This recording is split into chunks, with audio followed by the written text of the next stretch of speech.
Visite d'une forte délégation ce 6 novembre à Niamey. Ban Ki-moon, secrétaire général de l'ONU, le président du groupe de la Banque mondiale, la présidente de la Commission de l'Union africaine et le président de la BAD ont séjourné à Niamey. Rencontre avec le président de la République, conférence de presse, allocution à l'Assemblée nationale ont caractérisé cette visite de haut niveau au Sahel.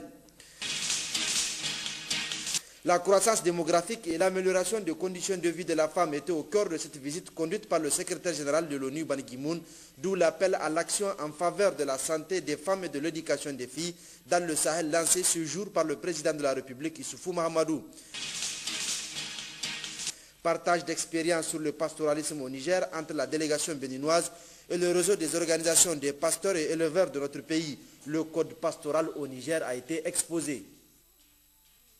Mesdames et messieurs, bonsoir et merci de votre fidélité au programme de Télé Salé de suivre ce journal. La délégation de haut niveau conduite par le secrétaire général de l'Organisation des Nations Unies, Ban Ki-moon, comprenant la présidente de la Commission de l'Union africaine, le président du groupe de la Banque mondiale et le président de la Banque africaine de développement, le commissaire au développement de l'Union européenne, est arrivé ce jour 6 novembre à Niamey pour une visite de travail. Le Premier ministre chef du gouvernement les a accueillis ce matin à l'aéroport international Diori Hamani de Niamey.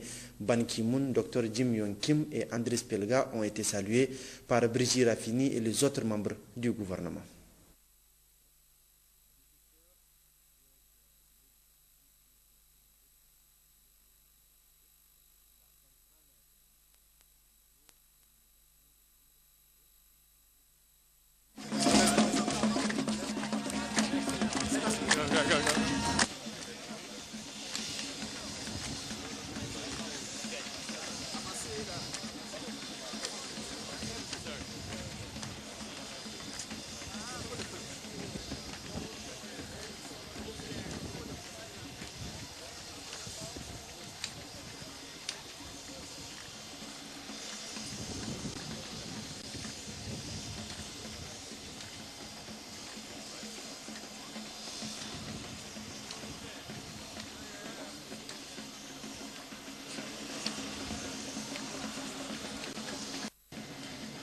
To the side, this way, to the side.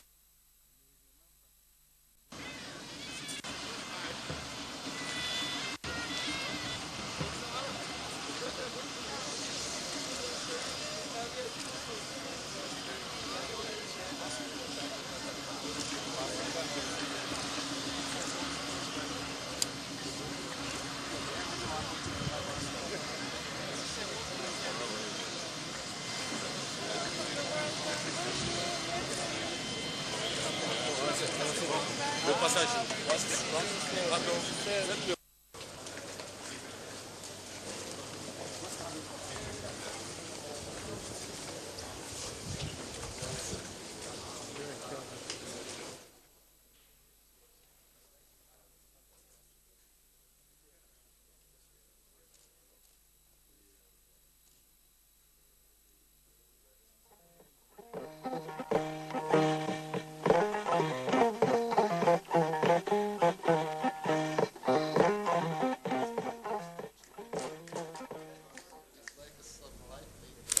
Peu avant leur arrivée, donc, la délégation conduite par le secrétaire général de l'ONU, le ministre d'État, ministre des Affaires étrangères et de la coopération, Bazoum Mohamed, accueillait à l'aéroport Diori Hamani de Niamey la présidente de la Commission de l'Union africaine, Mme Nkosazana Dlamini Zuma, et le président de la Banque africaine de développement, Donald Kaberuka.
La même délégation, donc peu après, le président de la République, chef de l'État, Issoufou Mahamadou, les a reçus ce matin en audience.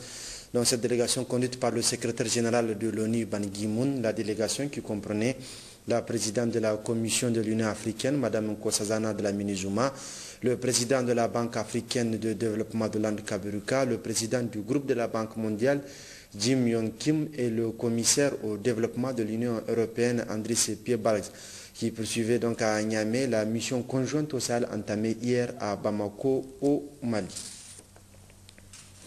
Après l'audience à la présidence, le chef de l'État et ses hôtes se sont retrouvés au palais de congrès de Niamey où ils ont tenu une importante réunion élargie au Premier ministre, à certains membres du gouvernement et aux membres de la mission conjointe ONU, Banque mondiale, BAD, Union africaine. À l'issue de cette rencontre, Le président de la République a tenu à exprimer toute sa satisfaction de voir une telle mobilisation au profit du Sahel autour d'une stratégie dite de développement intégré coïncidant pour le cas du Niger avec les axes prioritaires du programme défini par les autorités nationales. Suivant à cet effet le président de la République, Issoufou Mahamadou.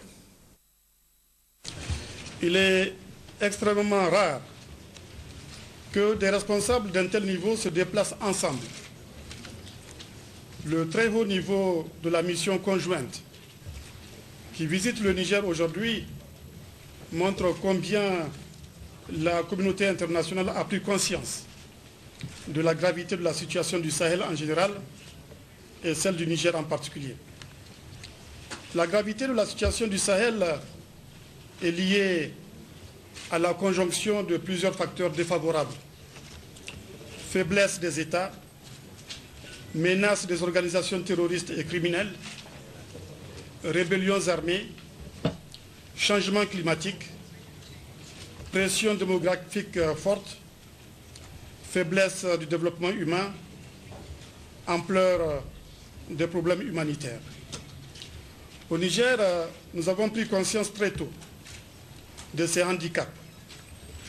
Le programme de renaissance que nous mettons en place depuis bientôt 3 ans constitue notre vision de la solution à mettre en œuvre pour surmonter ces défis. Ce programme établit une liaison étroite entre sécurité et développement et ses priorités couvrent celles retenues par la stratégie intégrée des Nations Unies pour le Sahel ainsi que les autres initiatives régionales et internationales prises face aux problèmes du Sahel. Le programme de renaissance met l'accent sur 8 priorités.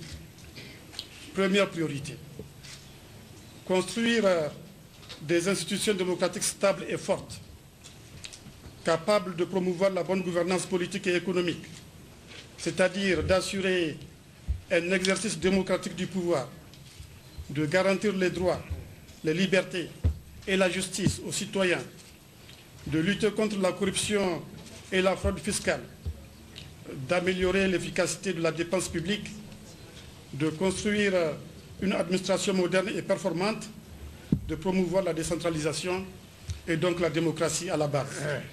Dans ce domaine, nous avons remporté quelques succès. Le Niger fait partie des pays les plus libres du monde.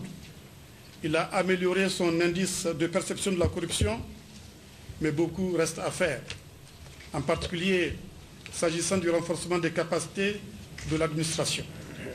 Beaucoup reste à faire dans le domaine de la lutte contre les inégalités. Et notre ambition est de promouvoir une classe moyenne afin qu'elle atteigne la masse critique nécessaire pour contribuer à la stabilité politique et sociale ainsi qu'à l'essor économique du pays. La deuxième priorité porte sur la sécurité des frontières, des personnes et des biens.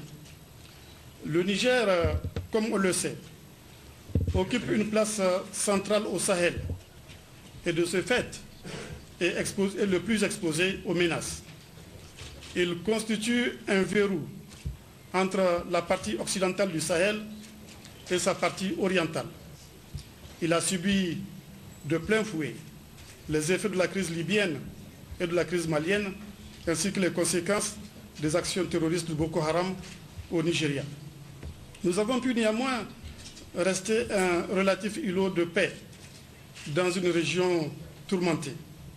Pour y arriver, il a fallu que nous affections à la sécurité des ressources prises sur les autres secteurs, notamment ceux des services sociaux de base. Compte tenu de l'ampleur des défis sécuritaires, ces ressources sont malheureusement insuffisantes. Pour pouvoir contrôler nos frontières et assurer la sécurité des personnes et des biens, des ressources supplémentaires sont nécessaires. C'est environ 200 millions de dollars supplémentaires qu'il nous faudra investir chaque année sur 5 ans. En effet, nous prévoyons d'implanter de nouvelles infrastructures militaires, notamment dans le nord du pays. Nous prévoyons le renforcement de nos capacités opérationnelles et de renseignement, les temps où nos États cherchent à faire des économies sur leur budget de défense et de sécurité sont désormais révolus. Du reste, le récent assassinat des journalistes français à Kidal et l'évolution de la situation en Libye, où il est de plus en plus probable que des terroristes prennent le contrôle du pays, sont là pour nous le rappeler. Le contrôle au Niger des zones de transit des terroristes et des organisations criminelles a une immense portée stratégique pour l'ensemble du Sahel. Bien sûr, comme on le sait, la solution pour faire face aux menaces n'est pas que sécuritaire. À moyen et long terme, c'est le développement économique et social qui permettra d'endiguer le terrorisme et le crime organisé, dont la pauvreté est le principal allié. Notre troisième priorité est de nourrir et de renforcer la résilience des Nigériens face aux effets des changements climatiques et à la pression démographique. Sur les 50 dernières années, le Niger a enregistré en moyenne des déficits céréaliers une année sur deux. Même en année normale, une proportion importante des ménages ne couvre ses besoins alimentaires que pendant 3 mois. La malnutrition chronique et sévère des enfants de moins de 5 ans est alarmante. Sur la période 1950-2000, on enregistre une baisse significative des précipitations annuelles, une fréquence des phénomènes climatiques extrêmes, d'inondations et de sécheresse, un glissement des isoètes vers le sud, une augmentation nette des températures minimales et maximales, un renforcement de l'évaporation des eaux de surface, une baisse des écoulements du fleuve Niger, la division par 10 de la superficie du lac Tchad, une réduction de la recherche des nappes souterraines, une grave dégradation de l'environnement et une menace contre la biodiversité. Par ailleurs, le dernier recensement général de la population montre que son taux de croissance passe de 3,3% entre 1988 et 2001 à 3,9% entre 2001 et 2012. Il s'agit, comme on le voit, d'une véritable bombe démographique. Le taux de croissance de la production agricole est en moyenne inférieur à celui de la croissance démographique. Pour faire face à la situation, nous avons conçu et nous mettons en œuvre l'initiative 3N. Les Nigériens nourrissent les Nigériens. Initiative qui prévoit notamment l'accroissement des productions pluviales, la promotion de l'irrigation afin de réduire la dépendance par rapport aux cultures pluviales, la modernisation de l'élevage, la protection de l'environnement, notamment la sauvegarde du fleuve Niger et celle du lac Tchad, le renforcement de la résilience des populations également. L'initiative 3N ne peut atteindre ses objectifs sans les infrastructures de communication pour mettre en relation les zones de production et les marchés et sans les infrastructures énergétiques. L'équipement du pays en infrastructures de communication énergétique constitue notre quatrième priorité. Le Niger, pays enclavé et vaste, doit faire baisser les coûts de transport en construisant de bonnes routes et des voies de chemin de fer, dont il est le seul à ne pas en disposer en Afrique de l'Ouest. Le Niger, pays aride, doit promouvoir l'irrigation, qui ne peut être compétitive qu'avec de l'énergie à faible coût, ce qui justifie notre ambition de construire le barrage de Kandaji et de promouvoir la mise en valeur d'autres sources d'énergie qui peuvent renforcer la compétitivité de notre économie. Cette compétitivité ne peut être complète que si nous disposons de ressources humaines de qualité. Nos 4 autres priorités, Monsieur le secrétaire général, Mesdames, Messieurs, sont l'éducation, la santé, l'accès à l'eau et la création des emplois pour les jeunes. Nous travaillons à rendre l'école gratuite et obligatoire jusqu'à l'âge de 16 ans, y compris pour les jeunes filles. Nous travaillons à promouvoir la formation professionnelle et technique et à renforcer l'enseignement supérieur. Nous travaillons à réduire la mortalité maternelle et infantile, domaines dans lesquels nous enregistrons des progrès importants. Nous travaillons à libérer les femmes des corvées d'eau afin que celles-ci n'empêchent pas les jeunes filles de fréquenter l'école. Nous travaillons à donner des emplois pour notre jeunesse afin d'empêcher que ne se reproduisent les drames de Lampedusa et celui récent qui a enlevé à notre affection 92 de nos compatriotes morts dans le désert de faim et de soif en migration vers l'Algérie. Parallèlement à la question du développement, nous devons continuer à nous occuper des questions humanitaires. La crise libyenne, la crise ivoirienne, la situation au Nigeria ont entraîné le retour de centaines de milliers de migrants nigériens. La crise malienne a provoqué un flux important de réfugiés vers le Niger. La campagne agro-pastorale 2013-2014 n'a pas entièrement répondu à nos attentes.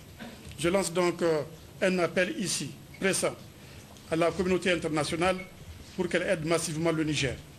Je note d'ailleurs avec beaucoup de satisfaction que la stratégie intégrée des Nations Unies pour le Sahel ainsi que les autres initiatives régionales et bilatérales pour le Sahel traitent les problèmes du Sahel dans leur globalité. Je salue la mise en place des 2 plateformes de coordination et de financement pour la mise en œuvre de la stratégie intégrée.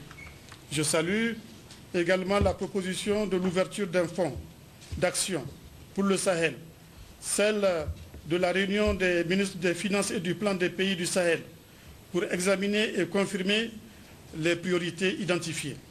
Enfin, je me félicite que la BAD, en rapport avec la Banque mondiale, animera un pool d'institutions de développement international comprenant la Banque islamique de développement et la Banque européenne d'investissement pour gérer le fonds d'action pour le Sahel. Le Niger, qui fait partie des pays dont les montants de l'aide publique au développement par habitant sont les plus faibles, attend beaucoup. Monsieur le secrétaire général, mesdames, messieurs, le Niger attend beaucoup de la stratégie intégrée des Nations Unies. Comme on vient de le voir, les questions de sécurité nous imposent des besoins de financement supplémentaires qui vont au-delà de ceux exprimés à Paris sur le financement de notre programme de développement économique et social 2012-2015. En plus des ressources du fonds d'action qui est prévu, nous pouvons aussi réfléchir avec la Banque mondiale et le FMI sur les questions relatives à la concessionnalité des financements de façon globale et non convention par convention, sur le recours aux emprunts obligataires, sur la titrisation et le partenariat public-privé. Le peuple nigérien sait pouvoir compter sur votre solidarité, Monsieur le secrétaire général des Nations Unies, Mesdames, Messieurs. La présence de la mission conjointe aujourd'hui ici à Niamey est la preuve que cette solidarité ne lui fera pas défaut. Je vous remercie de votre attention.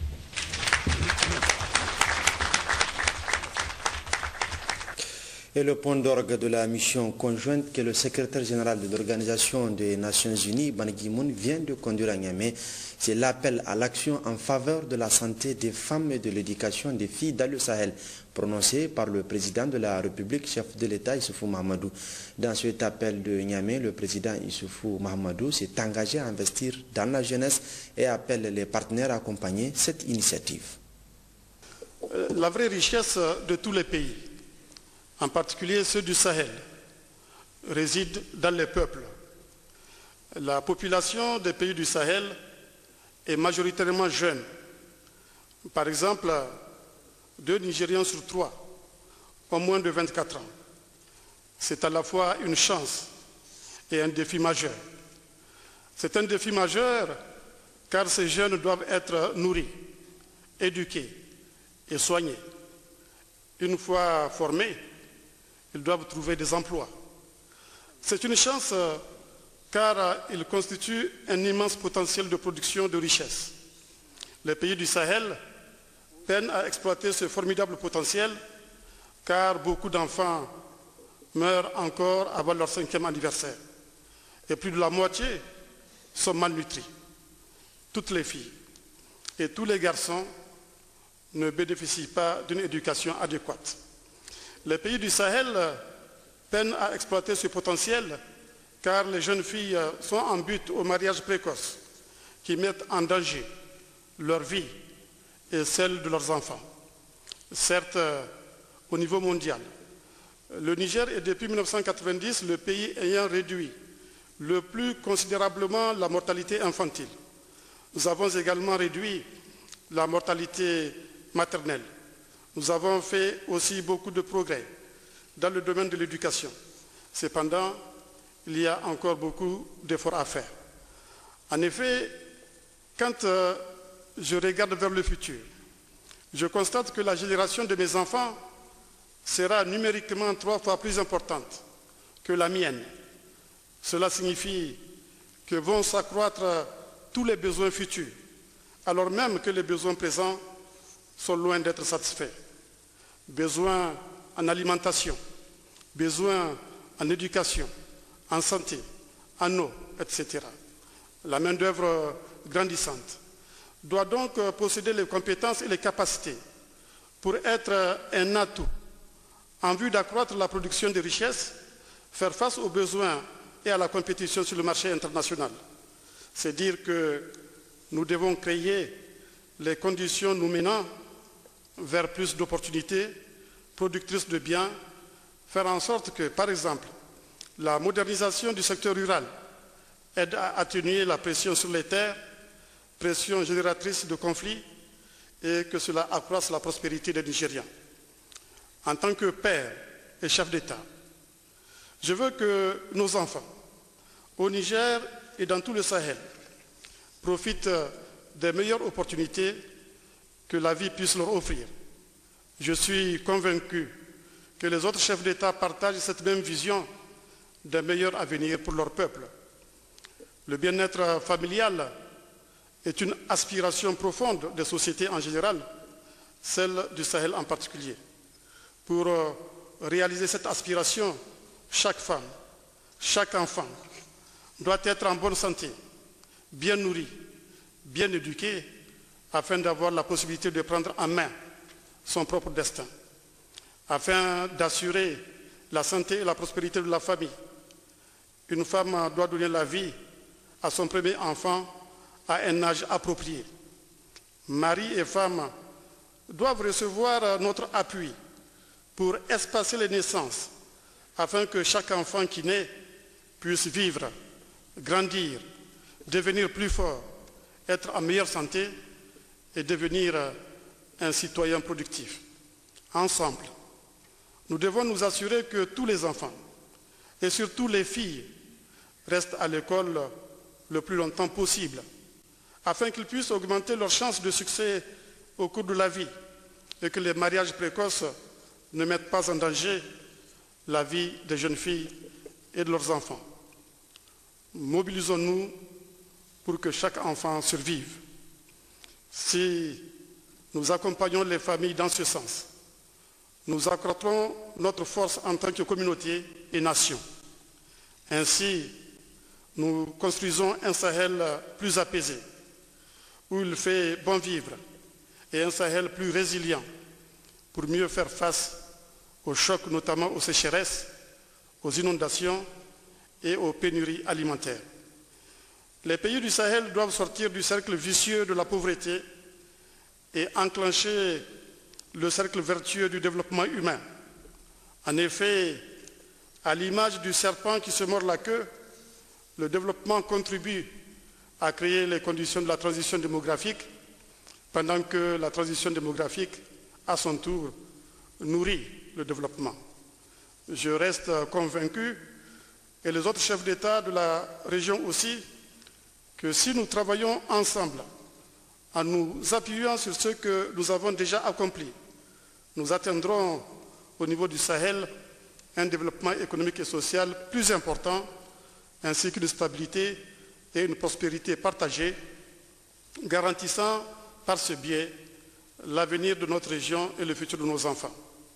Je renouvelle donc mon engagement, ainsi que celui du gouvernement, à investir dans la santé et la nutrition de nos femmes et de nos enfants, d'éduquer mieux et de laisser plus longtemps nos filles à l'école, de ne pas les marier très tôt, de travailler avec tous pour garantir une meilleure santé des familles et offrir un meilleur avenir aux jeunes. Je suis convaincu que mes homologues chefs d'État dans le Sahel agiront dans le même sens. J'invite nos partenaires internationaux à accompagner les pays du Sahel sur ce chemin qui nous conduira vers une région plus riche, plus prospère et plus inclusive. Je vous remercie. En réponse à l'appel du président de la République, le président du groupe de la Banque mondiale, Jim Yong Kim, assure de l'engagement des partenaires à accompagner les autorités nigériennes. C'est qu'a affirmé le directeur exécutif de l'UNFPA, Babatunde, avant que le secrétaire général de l'ONU ne termine en demandant à tous les dirigeants du Sahel d'écouter les femmes et les filles pour aboutir à un développement équitable et durable. Ban Ki-moon. Je voudrais féliciter Monsieur le Président pour votre déclaration, l'appel à l'action. Je suis aussi très reconnaissant au président de la Banque mondiale, Dr. Jim Yong Kim, pour son engagement et leadership et contribution très généreuse à cet appel. Je suis très fier de mon collègue, M. Dr. Babatunde Osotimehin, qui est chef de fonds de population, menant cette initiative. L'appel à l'action qui est lancé aujourd'hui repose sur des statistiques solides. Pour autant, ce n'est pas de chiffres qu'il s'agit, mais de gens. Lorsqu'on donne aux femmes l'instruction qu'elles méritent, la société devient plus forte. Lorsqu'on veille à ce qu'elles jouissent des droits de l'homme, la société devient plus juste. Et quand on leur permet de décider de leur avenir, elles contribuent à un développement qui profite à tous. Tout au long de ma visite au Sahel, je demandais et je demanderai aux dirigeants d'écouter les femmes et les filles, d'entendre ce qu'elles disent de leurs besoins et de leurs préoccupations, de faire en sorte que les femmes aient voix au chapitre. Aux hommes qui sont présents ici, voici ce que j'ai à dire. Manifestez-vous en faveur de l'égalité des sexes et l'autonomisation des femmes.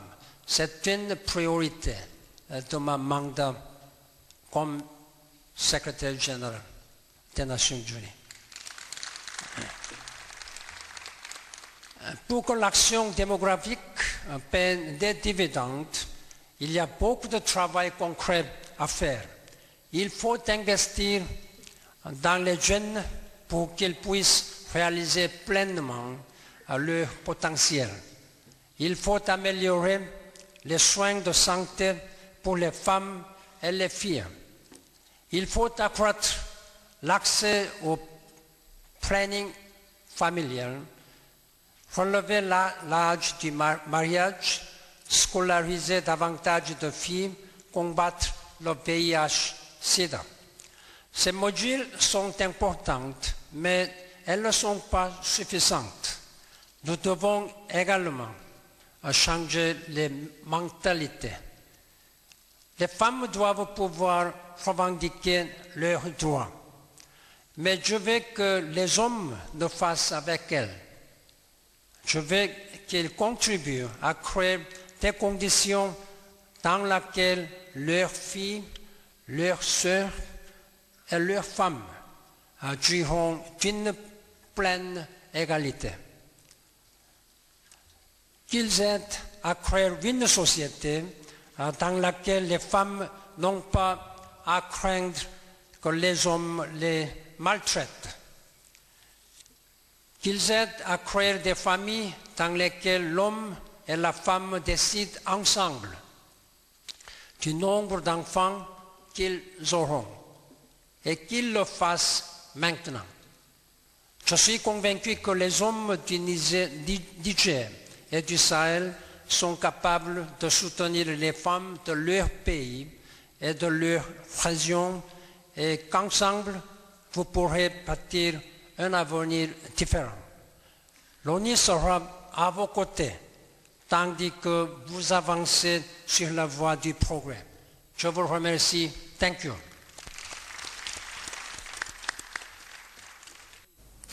Et au cœur des échanges avec la presse, la stratégie de développement intégré pour le Sahel, les retombées pour le Niger et les questions liées à la femme et à l'éducation de la jeune fille, son rôle dans le processus de développement ont été évoqués. C'est le résumé de Moussa Aya et Tahirou Hassan.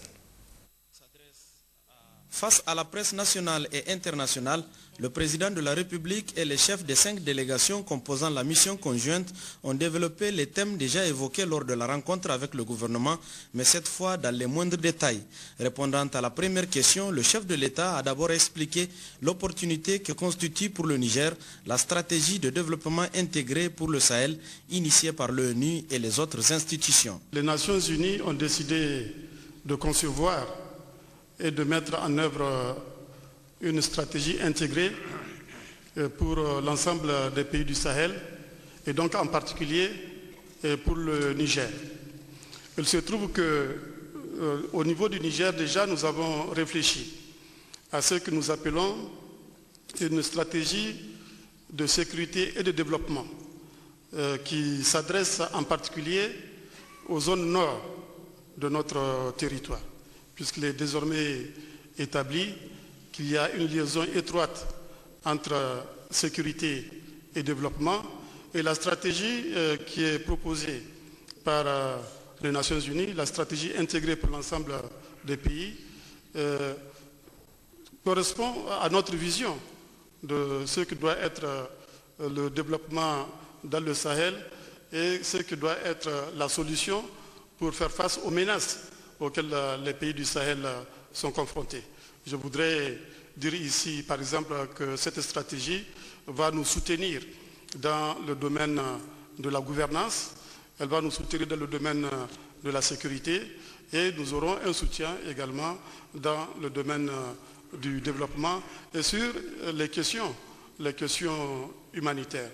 Et comme il a été dit tout à l'heure, il est prévu la mise en place d'un fonds qui sera piloté probablement par la Banque africaine de développement, qui sera un peu le chef de file du pool qui va être mis en place, du pool des bailleurs de fonds qui va être mis en place en vue du financement de cette stratégie. Et le Niger attend beaucoup de cette initiative des Nations Unies, qui n'est pas la seule.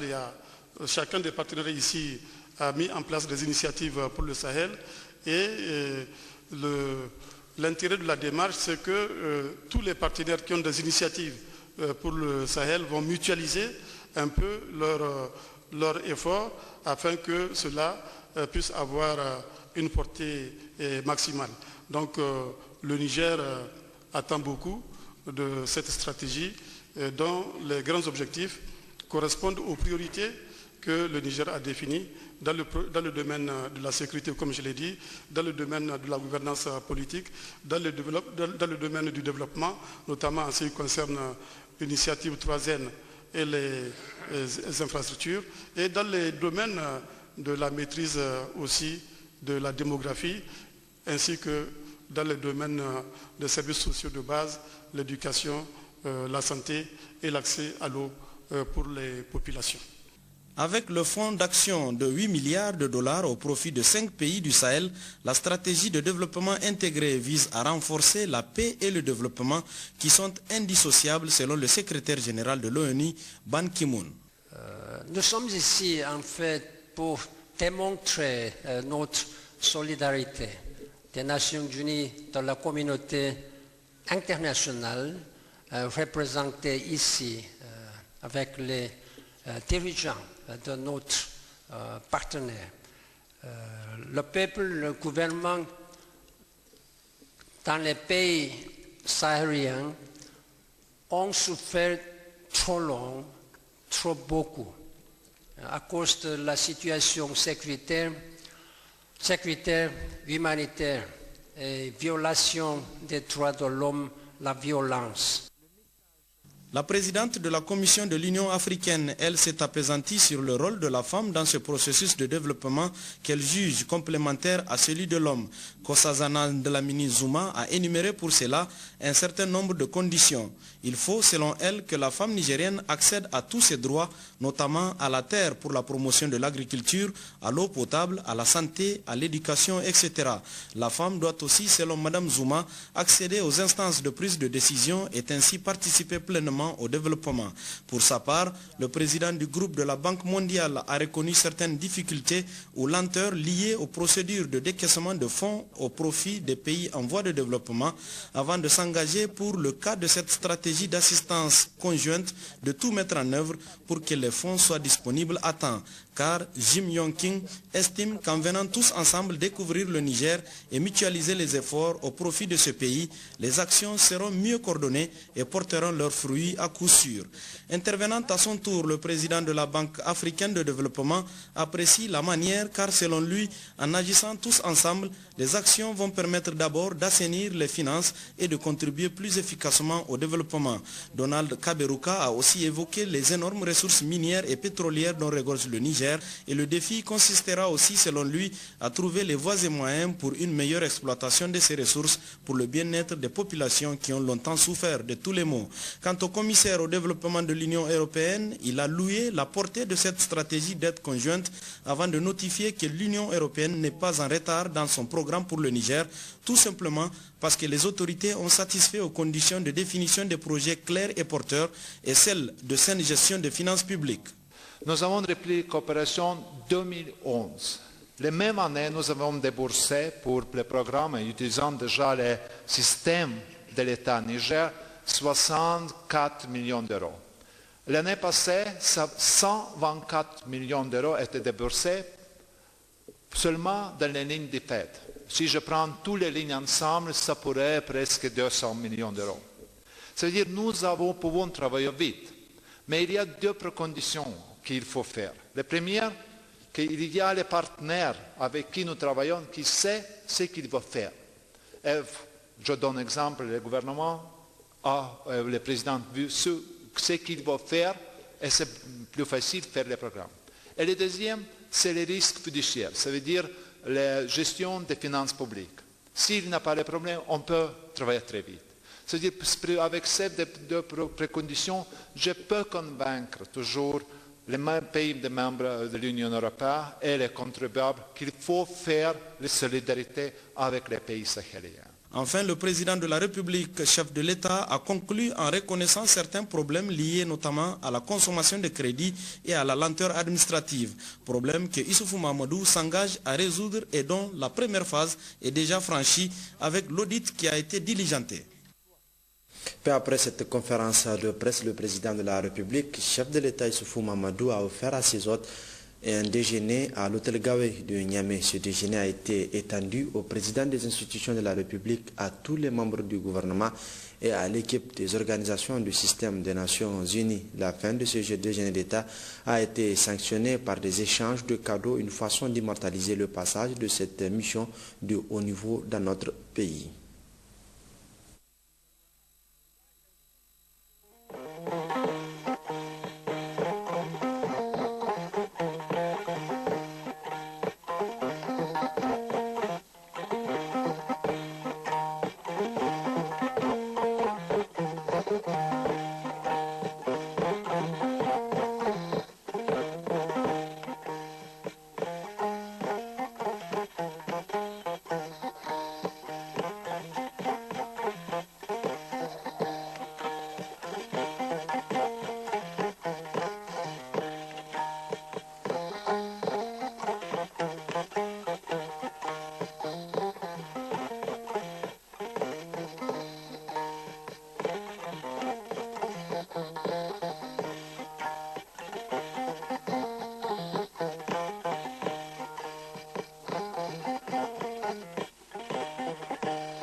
Et à l'Assemblée nationale, le président de cette institution, Mamadou, a reçu la visite officielle de la mission conjointe de l'ONU, de l'Union africaine, de la Banque mondiale, de la Banque africaine de développement BAD et de l'Union européenne, conduite donc par le secrétaire général de l'Organisation des Nations Unies, Ban Ki-moon.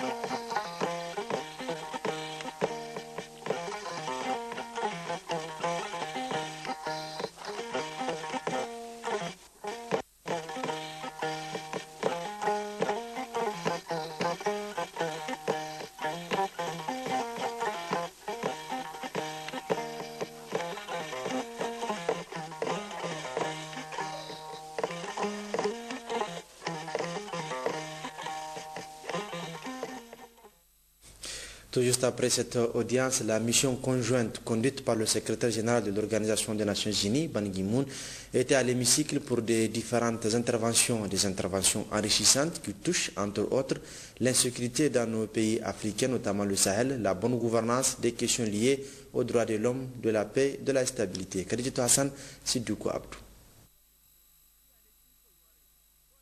Devant cette représentation nationale cet après-midi, la mission conjointe des Nations Unies, de l'Union africaine, de la Banque mondiale, de la Banque africaine de développement et de l'Union européenne, conduite par le secrétaire général Ban Ki-moon, tous ont pris la parole pour exprimer leurs félicitations et remerciements au peuple nigérien pour l'hospitalité légendaire qui leur avait été réservée et ont profité de la même occasion pour saluer les actions et efforts du peuple nigérien à travers le programme des autorités de la 7e République. Les Nigériens nourrissent les Nigériens. D'autres questions ont été également évoquées, dont entre autres la bonne gouvernance, la culture de la paix, l'insécurité chronique au sein de nos États, l'instabilité alimentaire qui fait des ravages. Et devant toutes ces crises, cette mission conjointe réitère son engagement et sa détermination d'être toujours aux côtés de nos pays africains pour leur apporter une contribution. Car sans paix durable, il n'y a pas de développement. Occasion pour le président de l'Assemblée nationale, Mamadou, de réaffirmer sa confiance en cette équipe et souhaiter une bonne continuation de leurs actions. Le peuple nigérien, sa représentation nationale ainsi que son gouvernement espèrent donc qu'avec votre visite à Niamey, en cette période ô combien délicate de son existence, notre pays peut compter sur une véritable solidarité internationale, c'est-à-dire celle qui agit concrètement et non celle qui compatit, promet mais ne fait rien. Nous avons pris bonne note de l'esprit de solidarité qui vous a conduit ensemble ici au Niger dans un esprit de collaboration entre les différentes grandes institutions du monde afin d'aider le Sahel à se sortir de ces difficultés qui sont nombreuses, vous le savez. À aider le Niger en particulier, qui est le cœur du Sahel, où se concentrent beaucoup de problèmes, parmi lesquels ce que le président de la République vous a signifié ce matin, le problème démographique et le problème de la participation des femmes au développement. Participation qui ne peut être efficace que si il leur est permis d'aller à l'école au-delà de 18 ans. Votre soutien nous aidera à traverser une période que nous considérons véritablement comme difficile. Et c'est pour cette raison qu'au nom de l'ensemble des députés, au nom des Nigériens que nous représentons, nous vous remercions infiniment. Et nous espérons que votre programme s'exécutera dans les meilleurs délais pour le bien-être du Niger et pour le bien-être de toute la sous-région ouest-africaine et du Sahel en particulier. Merci d'être venu. Je vous souhaite un bon retour et dans vos pays respectifs en espérant que le Niger sera à la hauteur du soutien que vous lui apporterez. Cette mission conjointe des Nations Unies a aussi profité de la même occasion pour rendre un hommage particulier à une de nos compatriotes, Mme Aïchatou Mindaoudou, pour les efforts fournis, mais aussi à tout le peuple nigérien. Et une photo de famille a immortalisé cette cérémonie. À l'occasion de cette visite de haut niveau toujours, signature cet après-midi au cabinet du Premier ministre de 4 conventions de financement et un avenant entre l'Union européenne et le gouvernement du Niger. À travers ces conventions, l'Union européenne renforce son soutien pour le développement et la sécurité au Niger. C'était sous la présidence du Premier ministre Brigitte Rafini. Rahila Touchebou, Yahya Rabou. La sécurité alimentaire, les secteurs sociaux, les infrastructures routières ainsi que la sécurité et la stabilité intérieure seront les 4 secteurs sur lesquels l'aide au développement de l'Union européenne au Niger se concentrera durant la période 2014-2020. C'est dans ce cadre que le commissaire de l'Union européenne chargé du développement a signé avec le ministre des Finances du Niger, Gilles Baye, 4 conventions de financement et un avenant à un projet existant pour un montant global de 181 millions d'euros, soit 120 milliards de francs CFA. Il s'agit à travers ces conventions, premièrement, de remettre en état de service 111 km de tronçons dégradés de la route entre la ville de Zender au Niger et la frontière avec le Nigeria pour un montant de 19,5 millions d'euros. Deuxièmement, de réhabiliter les routes et les pistes dans les régions d'Agadez, Tawa et Tillabéri pour un montant de 44,5 millions d'euros destinés à la remise en état de 145 km de routes bitumées et de 260 km de routes rurales dans ces 3 régions de la bande saharienne du Niger. La 3e convention concerne le projet de développement local au nord du Niger pour un montant de 25,6 millions d'euros destinés à la stabilisation et développement local. La 4e convention, elle, est destinée à l'appui budgétaire visant à accroître les indicateurs en matière de santé, d'éducation et de la formation professionnelle pour un montant de 85 millions d'euros. Et enfin, la signature d'un avenant d'un montant de 6,5 millions d'euros au programme d'appui à la justice et à l'état de droit PAGED 2 qui contribuera au renforcement de la sécurité des capacités de lutte contre la criminalité organisée et à moderniser les cadres d'intervention des politiques prioritaires. La signature de ces différentes conventions témoigne de l'excellence de la coopération entre l'Union européenne et le Niger, coopération saluée par le ministre des Finances Gilles Baye. Les présentes conventions que nous allons signer trouvent tous leurs points d'application dans le programme de renaissance de son Excellence le Président de la République, tel que décliné dans la déclaration de politique générale présentée par son Excellence, Monsieur le Premier ministre, devant l'Assemblée nationale, et contribueront sans nul doute à la mise en œuvre efficace du plan de développement économique et social, PDS 2012-2016, conduit par le gouvernement nigérien. Excellences, Mesdames et Messieurs, je note avec une grande satisfaction que les ressources allouées sur l'enveloppe A, programmables pour notre pays, sont passées de 300 milliards 428 millions 306 000 francs CFA en 2008 à 333 milliards 226 millions 156 000 francs CFA en 2012, suite aux résultats concluants de l'examen de fin de parcours du document de stratégie pays et du programme indicatif national réalisé en 2012. Cette augmentation m'amène à souligner une fois encore tout le progrès enregistré par notre pays dans la mise en œuvre des programmes de réforme et de projets et féliciter l'Union européenne pour l'excellence de notre coopération très fructueuse. Si l'Union européenne a accepté de signer ces conventions de financement, a dit le commissaire chargé du développement, c'est parce que le Niger connaît actuellement une évolution politique, économique et sociale. Ces conventions de financement et cet avenant clôturent, Monsieur le Premier ministre, ainsi l'engagement de la totalité des fonds alloués au Niger par le 10e FED durant la période 2008-2013.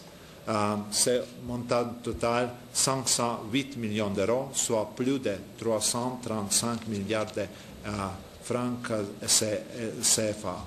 Et ce grand travail accompli, félicitations à toutes les équipes, Monsieur le Premier ministre, Madame, Messieurs les membres du gouvernement. La signature de ces différents engagements financiers témoigne de la ferme volonté de l'Union européenne de soutenir le Niger à éradiquer la pauvreté, à promouvoir une croissance durable et inclusive et à développer la gouvernance économique et démocratique du pays.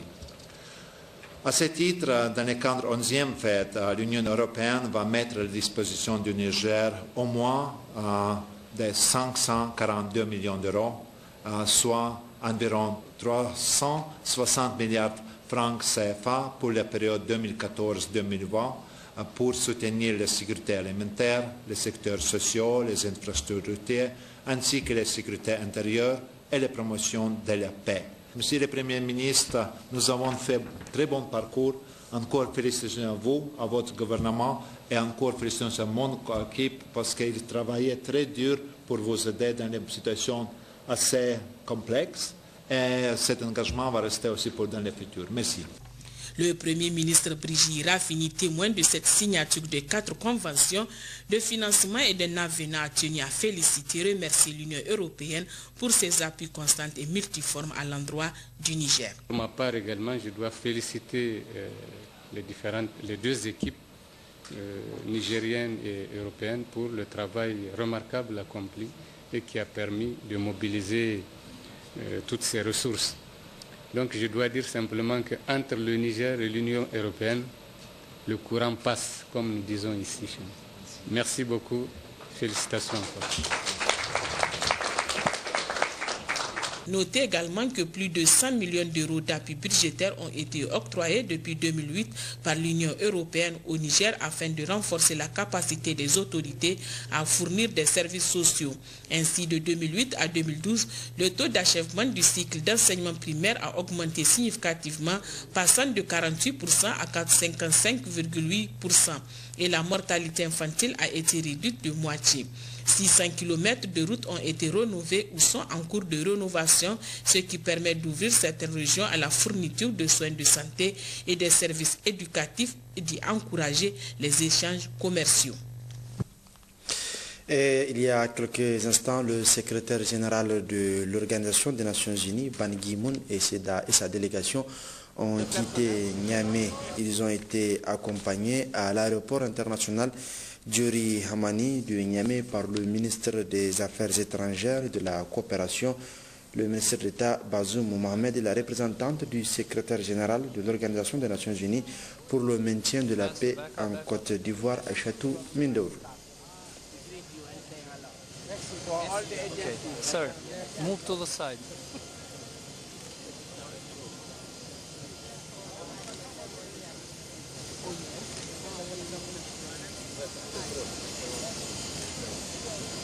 Faster, faster. Rapid, rapid.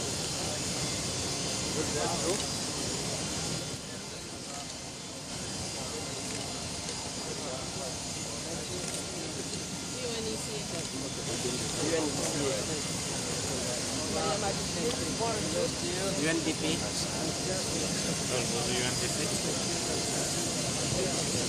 Okay, c'est fini. All right, guys, I'll see you guys. Huh?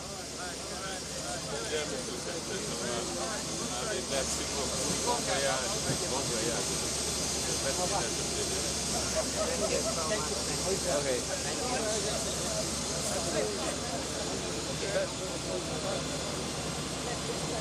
Sir? Thank you, sir. Don't go, let him alone.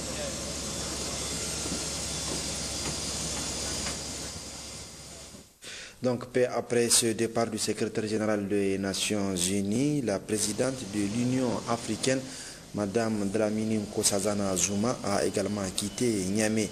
Là également, c'est le ministre des Affaires étrangères, Bazoum Mohamed, de la coopération, le ministre d'État, donc il a accompagné à l'aéroport Diori Hamani de Niamey en compagnie de la représentante du secrétaire général de l'ONU pour le maintien de la paix en Côte d'Ivoire, Aïchatou Mindoud.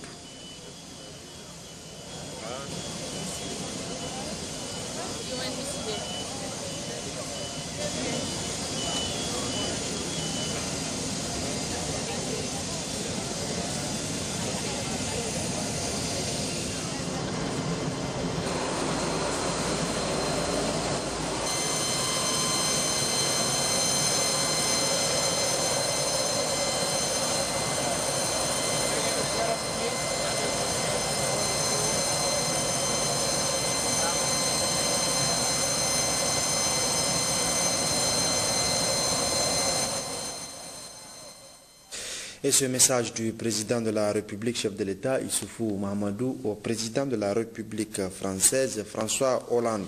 Monsieur le Président, à l'appel de haute autorité malienne, votre pays s'est engagé aux côtés du continent africain et de l'ensemble de la communauté internationale dans la lutte commune contre le terrorisme, la criminalité transfrontalière et l'insécurité dans le Sahel, dont le Mali a été en particulier lourdement impacté. Cet engagement fort de la France dans la lutte commune contre le terrorisme a justifié la présence des journalistes courageux et dévoués de la trempe de Ghislaine Dupont et Claude Verlon de Radio France Internationale RFI qui ont été lâchement assassinés à Kidal dans l'exercice de leur métier.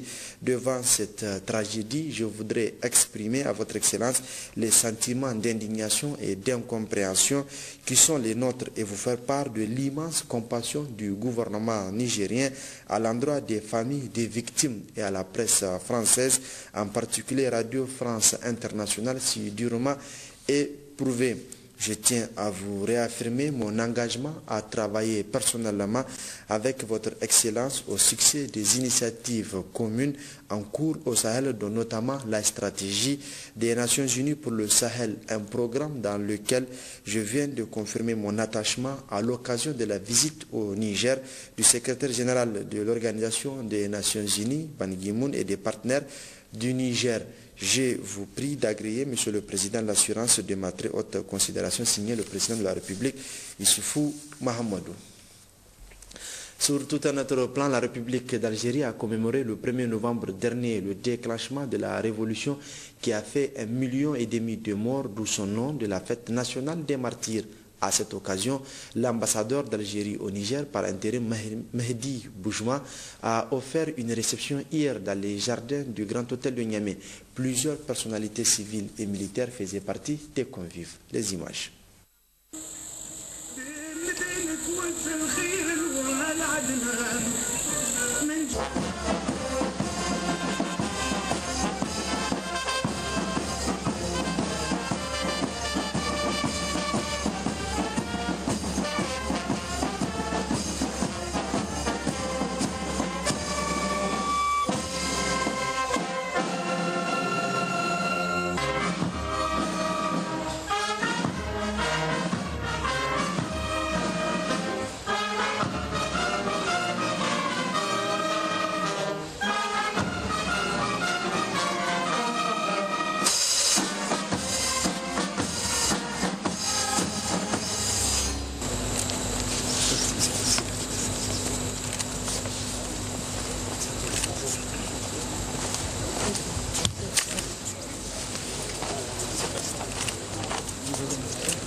Une délégation béninoise constituée de parlementaires, des fonctionnaires et des membres de la société civile séjourne depuis hier dans notre pays dans le cadre d'un échange d'expériences en matière de pastoralisme. Hier après-midi, une conférence débat a été organisée par le réseau des organisations des pasteurs et éleveurs du Niger, l'européenne, sur le code pastoral au Niger. Mahmoud Idrissa Mega et Issouf Suleiman. C'est l'Association nationale des éleveurs du Bénin, en partenariat avec le réseau des organisations des pasteurs et éleveurs du Niger, l'européenne, qui a organisé cette visite d'échange d'expériences sur le pastoralisme dans notre pays. Une forte délégation constituée de parlementaires, de techniciens et de membres de la société civile béninoise venus s'inspirer de la politique pastorale du Niger. C'est vraiment une fierté, ils sont venus s'inspirer du processus du code pastoral qui a été adopté au Niger. Donc ils sont venus s'imprégner des démarches qu'on a suivies parce qu'on a fait un long processus durant 12 ans qui a été adopté en 2010. Ils ont vu des exposés du code rural et des exposés l'implication de la société civile. Le consultant dans sa communication a tout d'abord présenté à la délégation béninoise le Niger et son environnement agro-pastoral pour ensuite entamer les contours de la politique pastorale au Niger.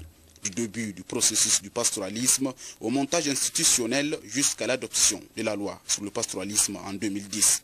On est satisfait quand même de tout ce qu'on a entendu ce matin ici avec les exposés. Vraiment on est satisfait, même si on rentre, on est fier, on sait que nous allons élaborer un code pastoral qui va aider les 4 pays à être dans de bonnes conditions. Le conférencier a conclu en expliquant les enjeux d'une telle entreprise, les obstacles et les difficultés, car le Niger est un vaste territoire de pastoralisme qui enregistre au quotidien des graves conflits entre agriculteurs et éleveurs.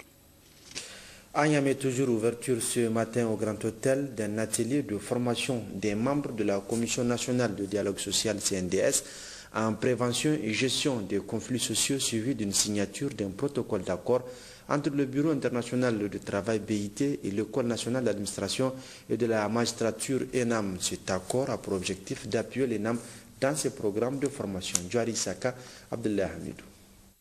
Cette formation de 3 jours des membres de la CNDS en matière de prévention, de gestion des crises, leur aidera à se familiariser avec la dynamique de développement des conflits, les techniques de médiation et les qualités d'un bon médiateur, d'un bon conciliateur. Toute institution a besoin de ressources humaines bien formées pour mieux accomplir ses missions et répondre plus efficacement aux attentes ayant présidé à sa création. Cela se justifie pour le cas de la CNDS, d'autant plus que ses membres auxquels s'adresse le présent atelier de formation ont été nommés nouvellement par arrêté du Premier ministre en date du 11 janvier 2013. Comme vous pouvez le comprendre, c'est donc dans le cadre de l'accompagnement des mandants tripartites afin de les aider à mieux jouer leur rôle au sein de la CNDS que le Bureau international du travail, à la requête de mon département ministériel, a bien voulu accepter de tenir la présente activité qui vise à contribuer au renforcement des capacités des membres de la CNDS pour permettre à cette institution d'être fonctionnelle et dynamique. La rencontre de ce jour fut également le point de départ d'un partenariat formel entre l'ENAM du Niger et le Bureau international du travail.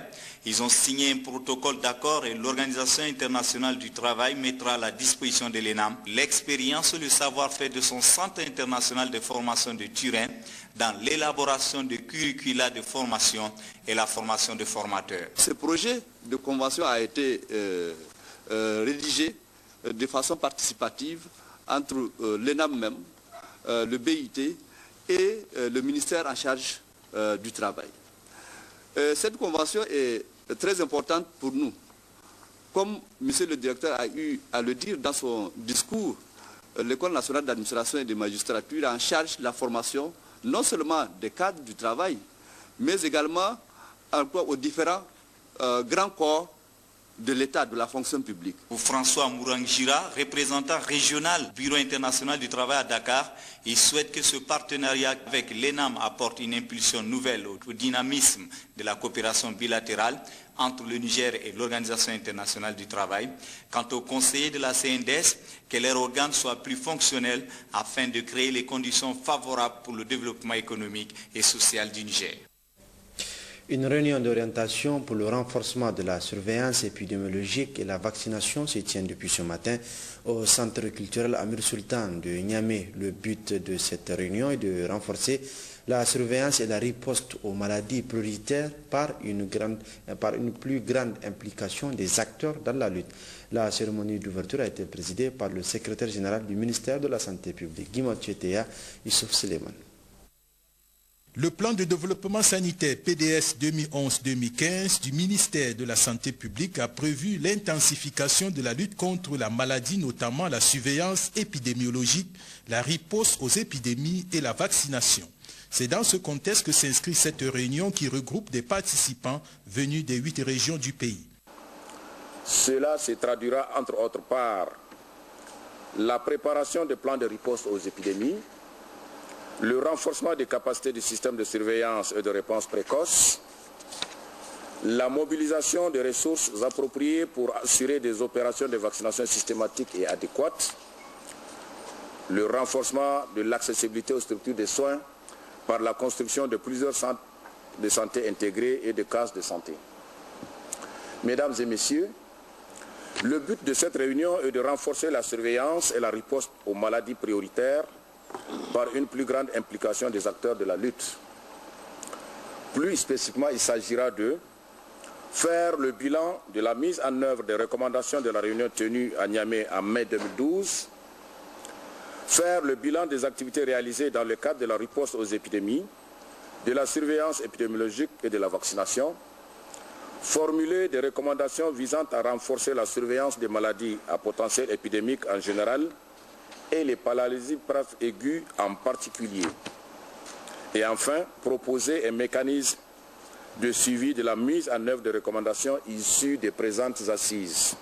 Le système de surveillance du ministère de la Santé publique a permis au cours de l'année 2013 la détection rapide des épidémies, notamment la diphtérie, la coqueluche, et des réponses appropriées y ont été apportées.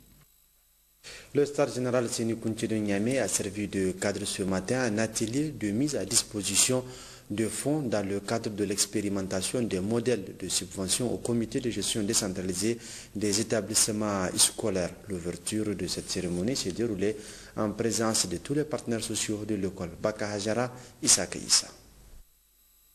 L'agence de coopération japonaise JICA, à travers le projet Éducation pour tous, accompagne depuis 2004 les autorités nigériennes dans la mise en œuvre de la politique de la gestion décentralisée des établissements scolaires.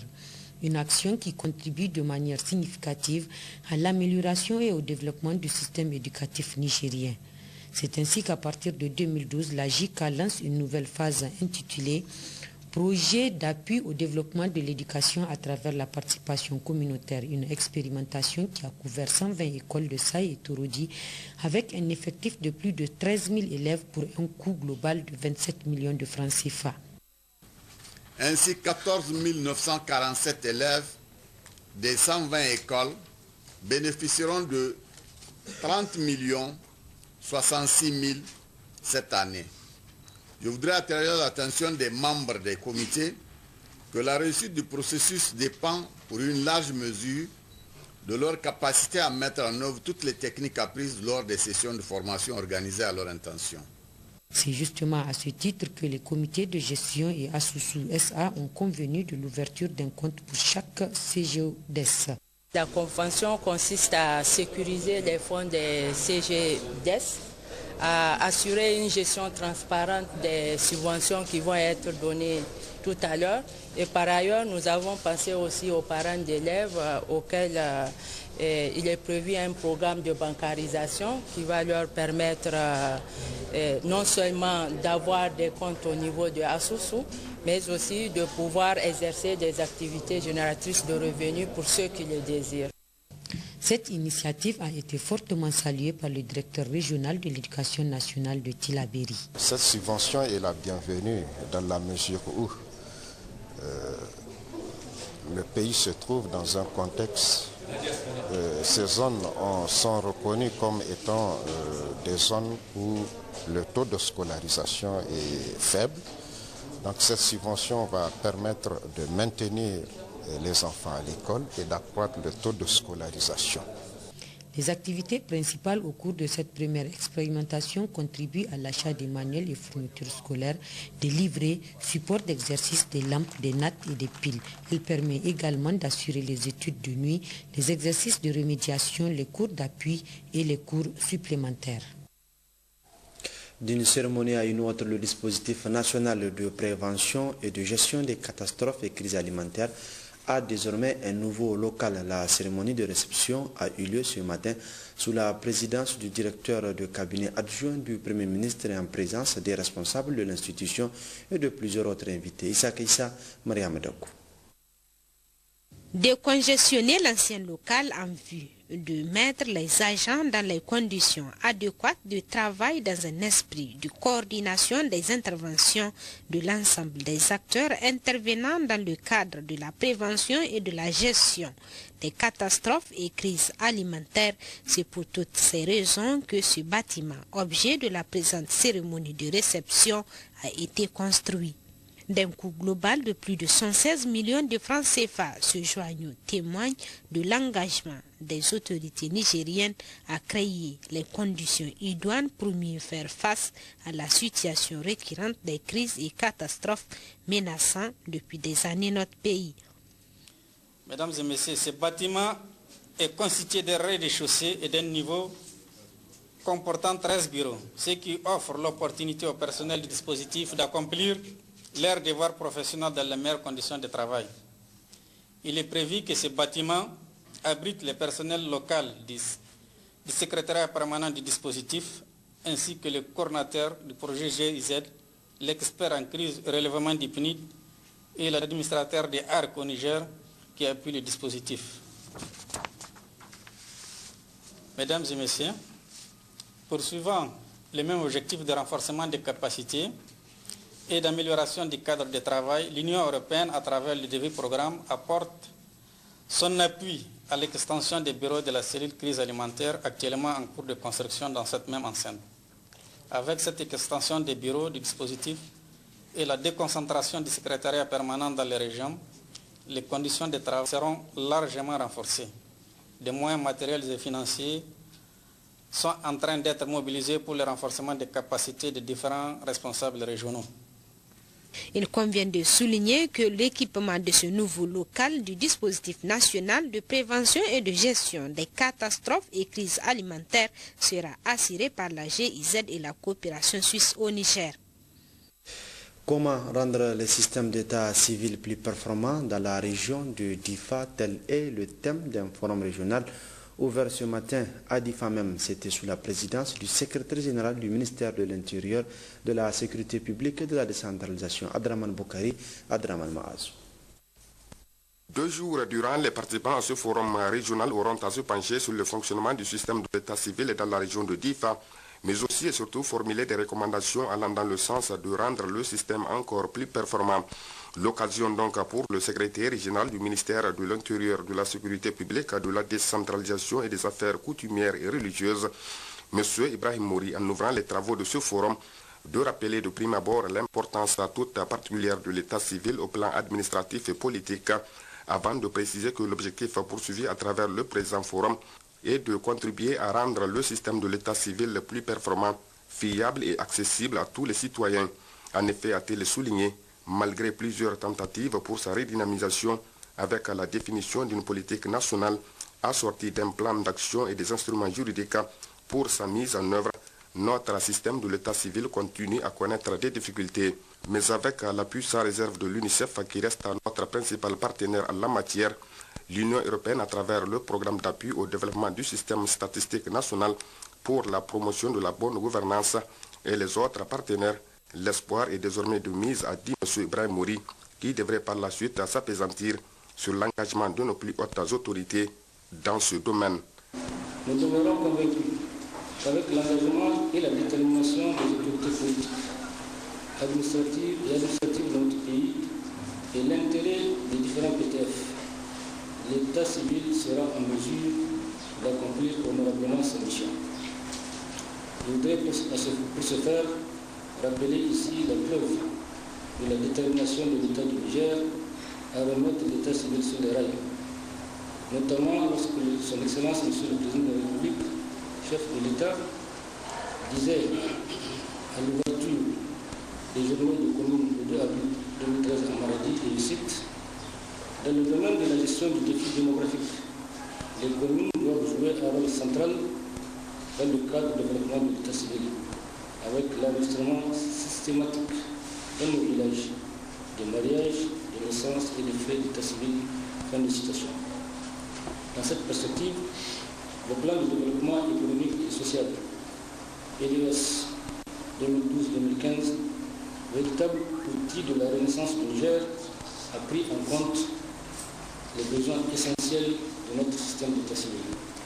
Signalons qu'auparavant, peu après le discours de bienvenue du maire de la commune urbaine de Difa, M. Ousmane Koussouri, le gouverneur de la région de Difa, M. Yacoub Ousmane Gao, est intervenu pour rappeler d'abord à l'assistance les différentes politiques et programmes adoptés par l'État en matière de l'état civil, avant de souligner que dans la région de Difa, l'enregistrement des faits d'état civil, à savoir les naissances, les mariages et les décès a connu un progrès considérable avec les efforts méritoires consentis par l'État et ses partenaires au développement, notamment l'UNICEF. Le gouverneur de la région d'Agadez, à la tête d'une importante délégation composée des forces de défense et de sécurité, des cadres régionaux, leaders religieux, s'est rendu hier dans le département d'Arlit pour se recueillir sur les tombes des 92 victimes du drame du désert et exprimer par ce déplacement sa compassion au nom des autorités de la 7e République aux familles éplorées à travers les prières sur le lieu de cette tragédie nationale. Hachim Mohamed, Nassur Nakakale.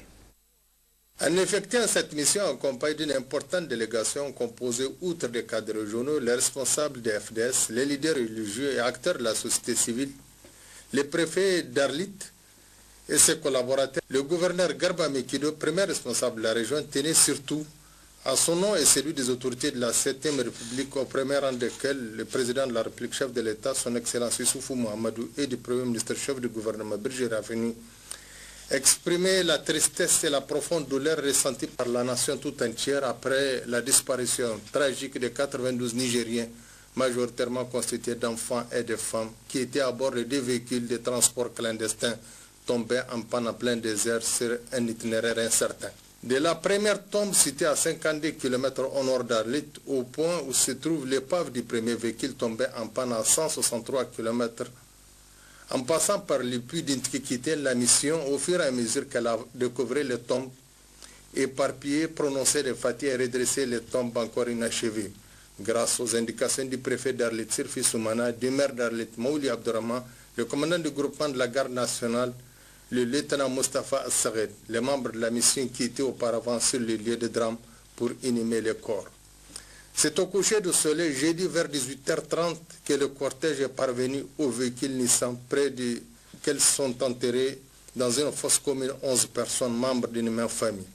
Aidés des éléments des forces armées nigériennes en patrouille dans la zone, le gouverneur Garba Mekido et les membres de sa délégation ont placé des pierres tout autour de cette tombe commune, avant de prononcer la dernière Fatiha à 6 km de la frontière algérienne. Poursuivant son itinéraire, la délégation du gouverneur a passé la nuit à Samaka, le poste frontalier le plus avancé en direction d'Algérie.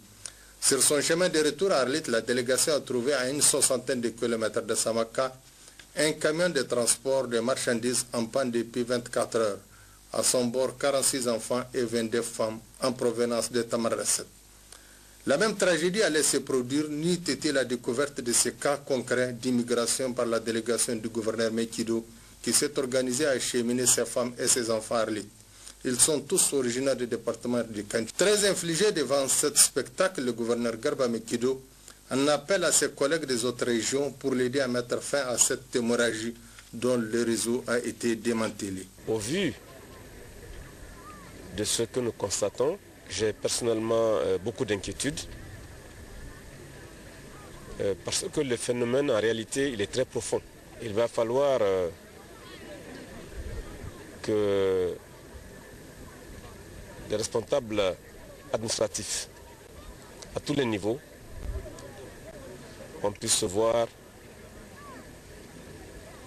étudier le problème, l'analyser et envisager des mesures idoines. Mais si nous prenons des mesures seules au niveau de la région d'Agadez, ça va être des mesures totalement insuffisantes. Il va falloir qu'à l'origine du mal, que des solutions soient trouvées. J'interpelle donc mes collègues des autres régions pour que, à la base des actions de sensibilisation, des actions complètes d'interdiction de départ à l'aventure soient vraiment opérées. C'est seulement à ce prix que nous pouvons en tout cas réduire ces risques. Et dans tous les cas, je rendrai compte à qui de droit pour que tout ce que je viens de dire en tout cas soit suivi d'effet au niveau de nos différentes régions. Et c'est tout pour cette édition. Merci de votre fidélité.